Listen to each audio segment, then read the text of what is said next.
alhamdulillah kyali kokola kyamannyo ddala nkyali ne muwali mayambala Watawakkal Travels awo nno nawo tujja tutuukawo maaso nawo tusobole okwogerako hijja ate nayo tuli background neuma ya Ramadhan okay neuma ya Ramadhan kuba kati abantu kuza kati batandise okujja bete batandise asa otugenda kwa nawo tugenda tu ate hijja ojja kujomerwa nnyo hijja ojja kuwomerwa ejja kuwomerwa ojja kuba n'entebe wano 2 3 Uzayima nange wano njagala tukole mutachi Uzayima Hassan ono nasoma naye obiwo nga tufena tuli mu sciences klasi mugabo bulungi Allahumma bila obuga Shafiq Luhanga newo gamba Rafi Hassan mashallah eraga oyo mumanyi kutegedde mashallah kutegedde nnyo ategedde alhamdulillah kati dozola ende ekintu kirimu tuli mu kintu aleka kyali Watawakkalu ddala alhamdulillah ati ndi Watawakkalu ajja kuva wano tugende Makka Allahumma amin ubikwate bulungi wali Kaaba ku nsozi ezo okulaba bikwata tubifuna wali wonna live bulungi inshallah taala era nja kufuna n'olukusa okuva mu ministry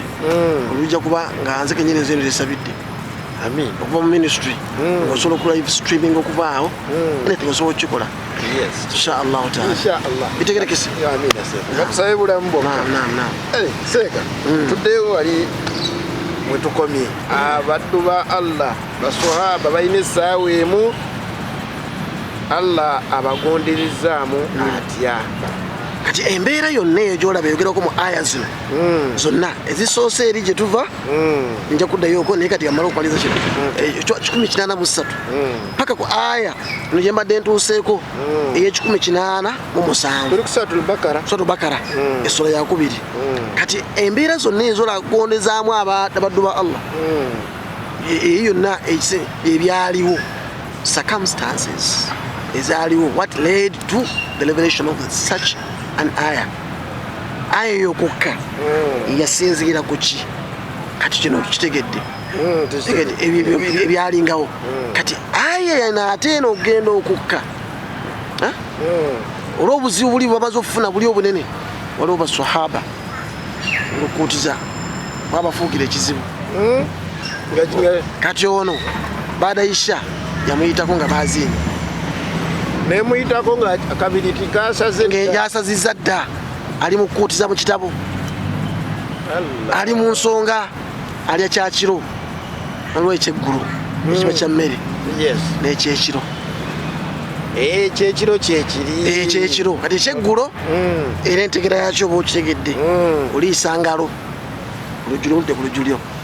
ekyekiro kati ekyekiro nakyo mumwera ekyo kikireetera kuli abantu babiri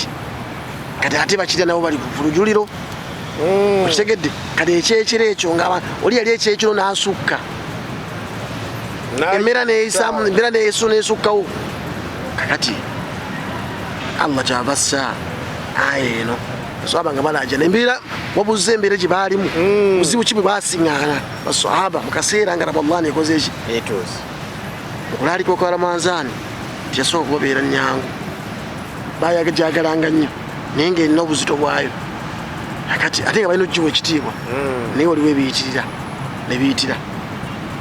ngenda okulaba nga mbeera ekyekiro kisusiza mu budde ne baziina Allahu akbar oyo wa Aisha n'alemera mu nsonga abadde atuuse mu nsonga akyawomera ekyekiro ebyaddirira ya aya zirina kukka kubanga bangi bebuziba kuwadde naga nti uhilla lakum Allah n'agamba kati kya halaali kimuli lailata siyami ekiro ky'okusiiba kyennyini arrafathu ila nisaikum okubaako ekigambo kimugamba abakyala bamu tegedde lwaki byambalo byammwe namwe muli byambalo byabwe lwaki alima Allahu annakum kuntum takhtanuna anfusakum kibadde kibakalubiriza nga mwebbirira nga neweefuula nti saawulidde mwaziinyi n'osigala ng'olembedde mu nsonga n'olemerayo n'omukyala neetagala kukola ki oyagala kiba n'omukyala neyagamba naawe kati Allah akimanyi mwena buli omu abadde yeetaaga munne fataaba Allahu alaikum Allah n'abasonyiwa waafa ankum n'abasangulako amazambi gonna temulina musango biri bye basooka okukola oli ow'entende falana bashiruhunna kitegedde falana bashiruhunna kati yesaawa eki yesaawa mubasanyusi buli omu wabtagu ma kataba Allahu lakum buli omu asinga nekyasinga na munne kitwagaddemu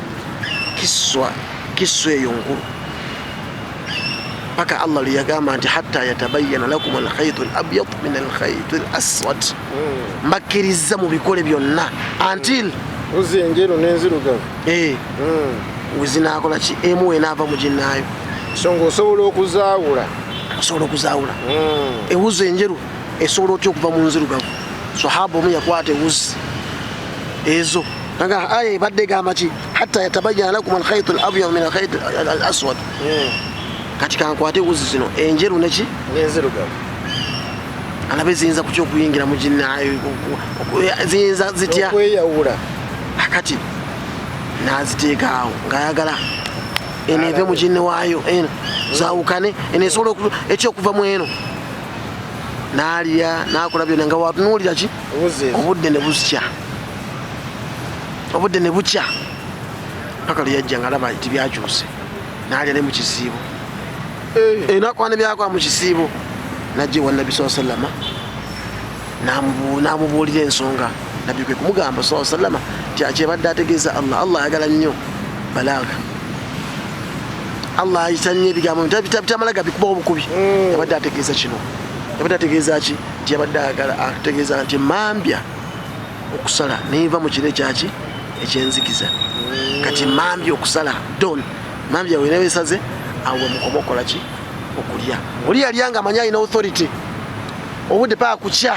ng'akyalya ng'akyalya ekyekiro ng'akyamaliza ensonga ze ne subuhi neetuuka kaka baatugambye paka ewuzi nze ewuzi sigirabye obitegedde ssebo nakati obudde bwebwo bwebityo bwe byali embeera bwetyo yali paka Allah yajja nga ajja agonza kino akyusa kino akyusa kiri abalagamba mwadi muntegeddewe muti waakyo wekitiibwa Allah subhanahu wa ta'ala seka wenkwata wuzi ezo enjeru n'enzirugavu nenzikwata bwe nti mu kiseera nga emmambya emaze okusala basobola kusala